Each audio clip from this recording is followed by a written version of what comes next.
want to talk about in your world, consultant, you consult with all these international companies as well. When it comes to leadership in a business, right? Not leadership at home or in your community. I'm just talking about leadership in a business.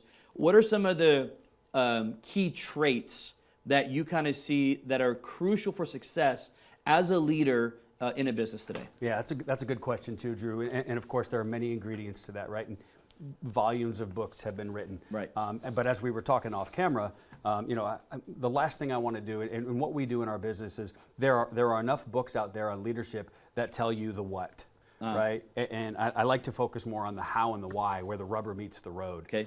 So I would love to talk about Stephen Covey and Kiyosaki and all the great writers that are out there, but I don't know how relevant it is for boots on the ground, if you will. Right. So I think the most important ingredient for leadership in today's world is a sense of resiliency. Like, you have to be resilient. And the greatest metaphor that I can think of, and I heard this actually from Ed Milet. Yep.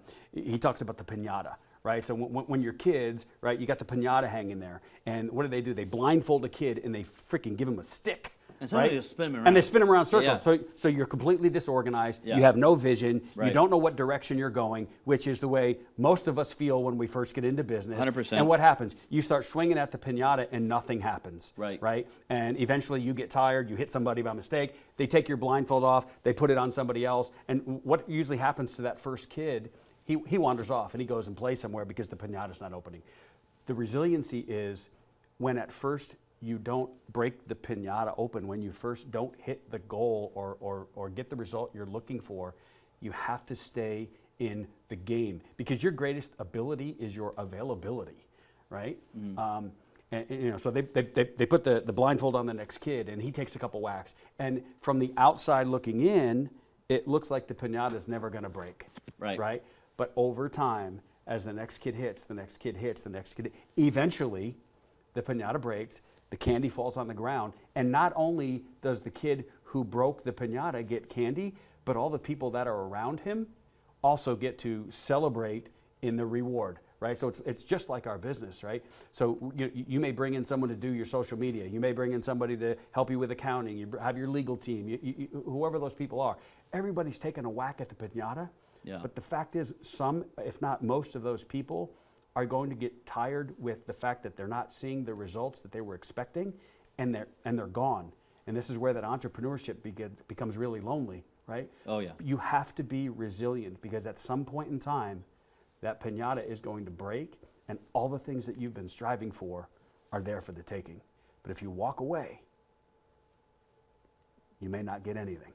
Yeah, such a great illustration that you're giving there on the piñata, because I can think about, you talk about the resilience, right? There's that illustration there. There's the illustration of most business owners, if you're listening right now, truthfully, myself included when I got started, we are that kid that's completely disoriented, blindfolded, and swinging a broomstick in the air at anything that we even think is an object, trying to break open this dream that we have.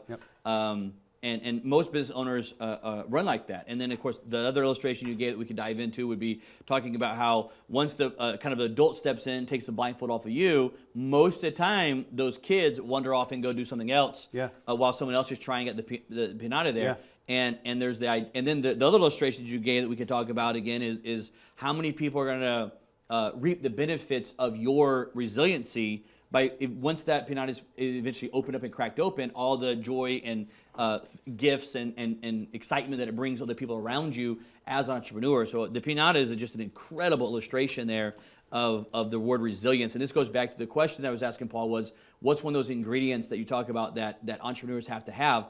And resilience, it has to go in the very, very, very top organization, you would think, of an entrepreneur, is that word resilience.